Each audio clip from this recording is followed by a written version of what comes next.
Hey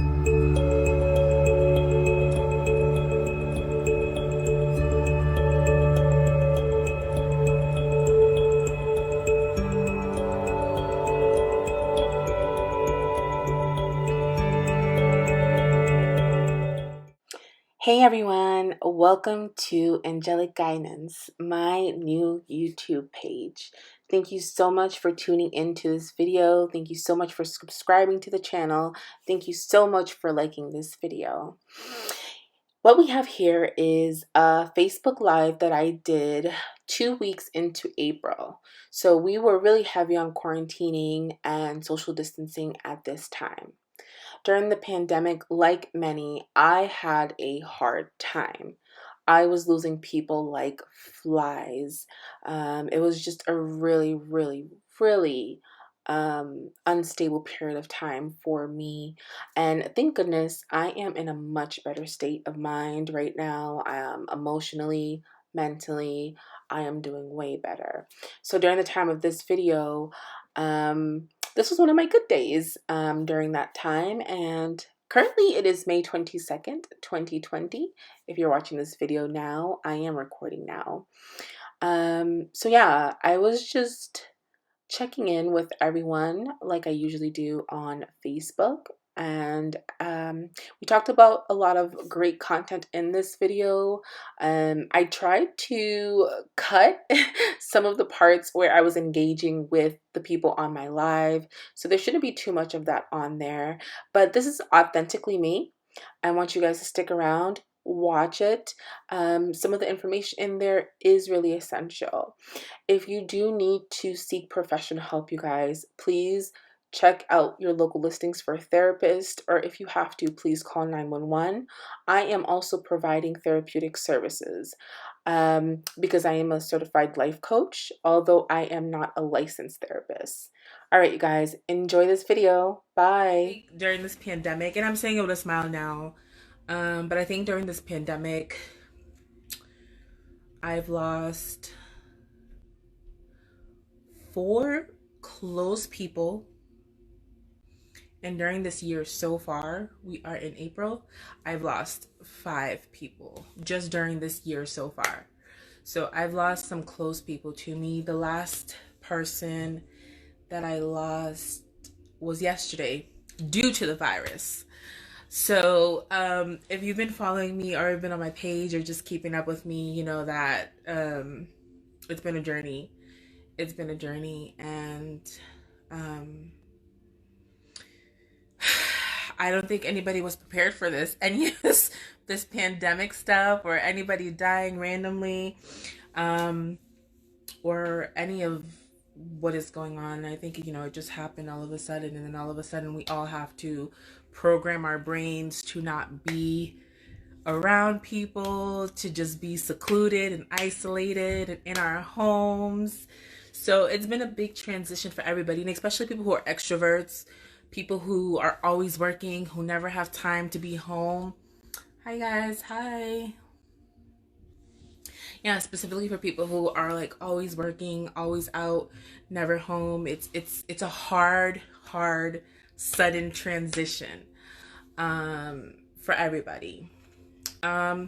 Which then turns to talking about our mental health, our emotional health. Now, it gets pretty deep. So hi, Mastambu. Hi, Mastambu. Disclaimer, you guys, I am not a professional therapist. Although I do therapeutic work, I am not a professional therapist. Check out the, I think the caption, I put all that information in there, so you can check it out. But yes, first of all, what is a pandemic? A pandemic is, I'm doing well, I'm doing better, one day at a time. A pandemic is a global outbreak of a disease. So it's a global thing, not just one where an epidemic can happen with like different countries, or, it's a smaller section, whereas a pandemic is the globe. So this is happening all over. Okay, god, I put my thing on Do Not Disturb. I don't know why. Okay, sidetracked. Sorry, guys. Hello. Hi. So yes, you guys, a pandemic is a global outbreak of a disease. So it's affecting the globe, not just specific regions. Now, when we get into mental health, the reason why I wanted to get into emotional and mental health, and we're just going to briefly talk about it, is because in our Black community, and I'm specifically targeting the Black people, cultural people, so people of color, you may be Dominican, you may be, I don't know, Jamaican, African, Trinidadian, whatever, people of color. The reason why I am specifically targeting our community is because it's affecting us a lot in many different ways. Within the Black culture, specifically Haitian culture, I can speak on because I am of a Haitian descent. We have problems digesting our emotions already. It's not up for debate. Within the Black culture, we have issues digesting our emotions, our feelings. We are so used to suppressing our feelings, you know, like, oh, I'm strong, I can get through this, or we have issues with crying, specifically our men, forget it. Maybe it's a man thing in general, but specifically targeting our Black community, our men specifically, they could be going through the worst of the worst time, and they don't know how to really express that. And in our culture, they always teach us that, you know, it could be subliminally too, like crying or expressing your feelings as a man, or expressing your feelings, that shows that you're some kind of weak person, or it shows that, you know, you have some issues, or you're a baby, or you're this. But in turn, in the reality, you guys, it takes a strong person to really be vulnerable and show their feelings. Right now, everybody's going, hi guys, hi everybody that's coming on the live. I'm all over the place because I didn't write anything down, so I'm just, you know, vibing with you guys and just talking. So bear with me. Hi Annie. So within our culture, specifically Haitian culture, I want to speak upon, there's always this notion that emotions show that we are weak. We are always taught to suppress and take and take and take and take and take and take until we just explode, okay? That is not normal. That is not okay. And I know we've been programmed that way. And that doesn't just come, that comes from, these are deeply rooted seeds, you guys. These come from back when our ancestors were slaves, okay? As slaves, we were taught, our emotions didn't matter. What we felt it didn't mean anything to anybody because we were slaves, you know? We were just working on the field.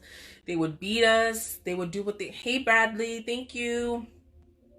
They would beat us. They would shove things in our face. They would treat us like nothing. And in return, we had no voice. We could not speak. We could not express ourselves. We felt like nobody cared, like nobody would listen. And that's what it was back then. Okay?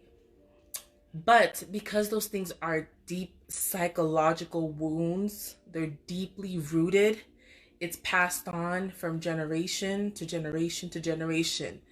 Given that now that we are in 2020, we still have trouble.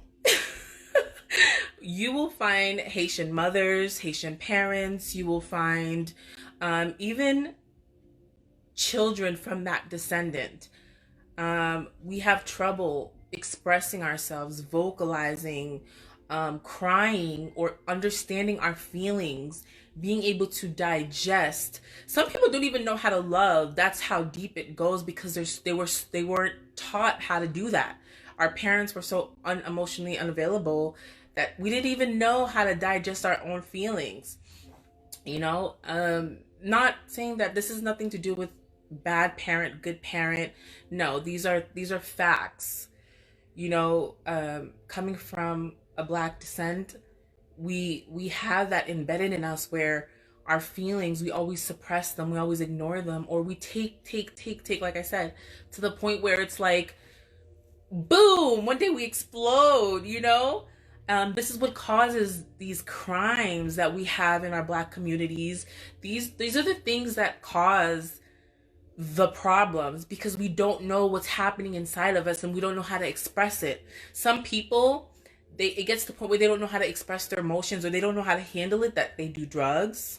Okay, one, they do drugs. Like, I don't understand what I'm going through, I'm just going to do drugs. And drugs may be alcohol, some people smoke, some people do, cigarettes or whatever recreational drug that they do, because they don't know how to understand what's going on within them. They don't know how to express, oh, I am feeling sad, I am upset, I am hurt, I am burdened, this is too much. They don't know how to do that.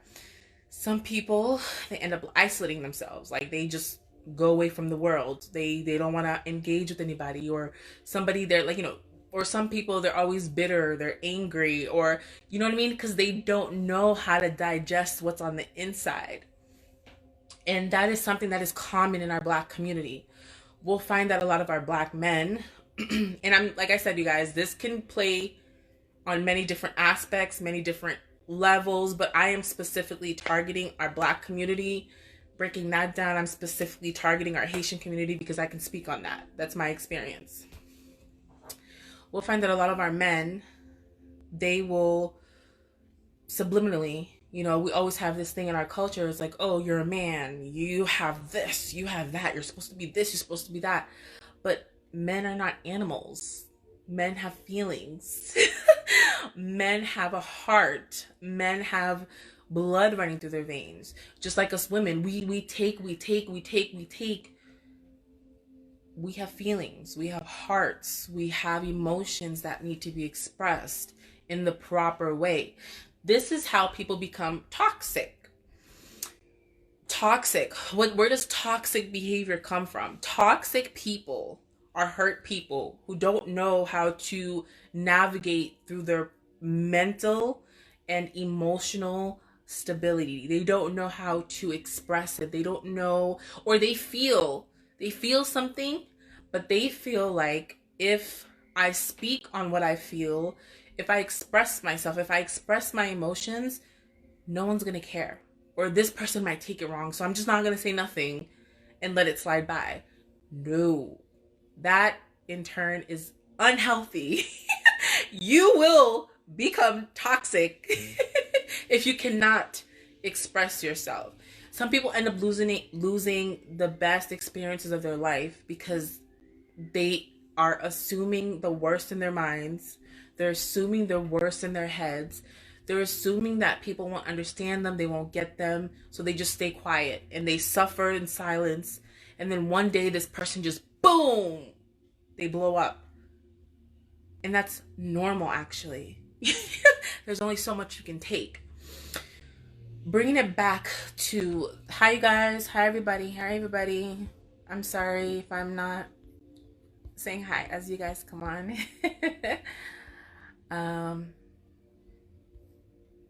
Bringing it back to what's happening in general in the pandemic. So I brought it down to a smaller scale, you guys. So in our Black community, we do have the emotional and mental, how can I say this, bias. We always feel like mental health is an issue, like, especially in the Haitian community. If you even talk about mental issues, you're crazy. Like, you're mental, you're this, you're that. No. Mental stability, emotional and mental stability, when you're stressed, that is a mental health issue. When you are sad, that is a mental health issue. When you are happy, that is a mental health issue. When you are confused, that is all these things play under the mental health category, you guys. Mental health is not a bad thing. When you are stressing, when you can't sleep at night, when you're paranoid, when you have PTSD, those are all mental health. Those things do not mean that you cannot function in society. You can function in society and feel a certain type of way. I can be depressed, depending on the scale of my depression, and I can still function in society. Being depressed, being sad, being scared, having anxiety, having panic attacks, yes, So when you are in situations like that, you guys, given in a bigger scale. So right now, our world is in a panic. It's subsiding now, a little bit. But our world is in a scare where an outbreak just happened, hit us all. Out of nowhere. It's like out of nowhere we had to stop working. Out of nowhere our hours are cut. Out of nowhere you lose your job. Out of nowhere people are dying. Out of nowhere it's just boom, everything's happening. To us on a greater scale is to be there for one another. People are getting hit with high volumes of illnesses, deaths, losing their job out of nowhere, that in turn creates so much conflict, that we all, even if we don't specialize in a certain area, can be here to give each other comfort and support. I know for me, myself, you guys, like I was talking about in the beginning, I've the last death that hit me the most was my cousin that passed away 2 weeks ago. April 1st, April 2nd, April 1st. It hit me to the core. No matter how mentally prepared I try to have myself, I could not grasp that he wasn't here anymore. And on top of that, it wasn't only him not being here anymore. It was I physically could not move from where I'm at to go be with him, to go see him one last time, to say goodbye, to have a funeral. People die, you have funerals, right? I couldn't even do that. So me being a go-getter, like I'm always that person to boom, I'm hopping on it, I'm going, I'm doing what I have to do to get it done. I can't. It's like I'm being forced to stay in, forced to deal with my situations the way I can deal with them, with what I have. So I had people, and I wanted to make myself vulnerable. I wanted to come on to my Facebook and tell you guys, hey, I'm not okay. I'm not doing okay. I wasn't. There's only so much okay you can be after a certain while, and then you become desensitized. And which is why a lot of healthcare workers right now, after this pandemic, are going to need counseling. We're going to. Because when you are, like, let's say I'm a nurse, I'm a doctor, and you're in the medical field, and you have 3 people just boom, boom, boom, and you're putting your, because people in the healthcare field, this is your passion. So you're trying your all to save somebody from dying, and it's out of your control, it's out of your hands. So people are dying. 3 to 4 people are dying at the same moment in front of your eyes in one day. Then you have to take the next day and go back to work. You guys, imagine how much strain that is on somebody's mental capacity, on your emotions. You cannot grieve. You don't have that time because you have to help the next person. So a lot of people in the healthcare field right now, they need their family. They need to express. They need to come home to peace. I don't care. I'm going to say this. If you are the spouse of a healthcare worker, you are a friend of a healthcare worker, the last thing right now that they need is probably other people's problems, because the mental capacity and what they're going through is just too much right now. And we need to be there for them and allow them to express and open up and allow them to vent. Like, how was your day? What's going on? That's what I'm saying. We all need each other right now, specifically the people in the healthcare field, essential workers, people who are dealing with people who are watching people die. They really need your help as a friend. And I can say from my point of view, I've been so blessed that I was able to actually open up, which was so hard for me, you guys, so hard for me. I'm the kind of person I will suppress. I will tell you everything is okay. I'm okay. I'm fine. Nothing's going to happen. And I will go to my room. I will cry the night away. I will pray. I will meditate, talk to God. And then boom, I'm back in action the next day. And I never really talk to people about how I feel because I'm like, I have God. I can, I'm good. I'm good. That is the type of person that I am. But this pandemic and being isolated and quarantined, I've learned that I have to express and talk and get emotional support, allow people to help me. That is what God had taught me through this pandemic. He was like, no, you need to be able to speak to people. So yes, you guys, be there for your healthcare worker friends, your friends that are experiencing a hard time. This is not the time to judge.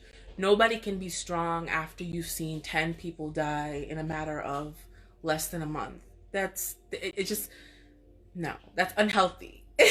And if you have a friend who's an essential worker who has watched people died and this and that, and you know what I mean, they're okay. It might take them some time, but it's gonna hit you. And that's why I'm coming on here primarily, is because my focus is in our Black community, specifically Haitian community. We have an issue with expressing ourselves. We have an issue with expressing our emotions and our feelings. It does not make us weak. And it may be different, but that's what we need to allow so that we can change the emotional unavailability within us. And we can create different patterns for times to come. You guys, I've had so many experiences as of lately that my daughter, I've had to have that talk with her and talk about, it's sad, but I've had to communicate with her about death. I've had to communicate with her about, these sudden phone calls that mommy gets, and mommy has to kind of stop what she's doing with her and isolate herself so I can get myself together and, then in turn explain it to my daughter as to what is going on. So we're forced to deal with everything within our homes, which in turn can create a lot of, if somebody doesn't know how to speak on emotions, if you don't know how to articulate certain feelings and things, it's going to in turn create a negative pattern, which can lead to really bad mental health and emotional health issues, especially within our kids, which is why I had to come on, because I know a lot of us right now are really going through it. If you've lost your job, watching people die in the healthcare field, we are now kind of having to navigate through our own feelings, and sometimes it leads to neglecting our children, because we're trying to get our own minds right. And it's sad and it's unfortunate, but it's okay, because these things are normal. Usually when something happens and you're hurt, you need time, time to grieve, time to process things that you're going through. But we're in a situation where our kids are right here in the home, and so we have to kind of navigate through that. And so, it's a difficult time, you guys. It's really a difficult time for everybody. And I just thought I would come live because sometimes things can only be changed when you are cognizant of them. So when you are aware of certain patterns and issues and things that are going on, you can pinpoint it and in turn try to fix it or try to come up with a solution for it. It's when you don't know what's going on and you're completely oblivious to your emotions, your thought process, your feelings, then that creates, an issue. But once you can become aware of things, that is your first process to changing it, and going towards a better direction. To just be there for one another, even if it's out of your comfort zone, even if you're not a person who's used to being lovey-dovey. Nobody's asking anybody to be lovey-dovey right now. You don't have to. But if you have a friend that you haven't heard of or you haven't heard from, shooting a text like, hey man, I'm just checking in on you, seeing how you are. Men, women, it doesn't matter at this time, honestly. And a lot of people deal with those kind of stress issues in different ways. Some people it's comedy. Some people you'll see like they'll just put on some comedy and just laugh their pain away. Some people it's crying. Some people it's shutting down, which is not always the healthiest. So after somebody shuts down, I usually check up and make sure somebody can open back up because that can lead to emotional unavailability and then desensitizing themselves. So yeah, you guys, honestly, anything of myself or ego based, but I want to do things that can help the collective, that can help people the best way that I can. So thank you so much, you guys.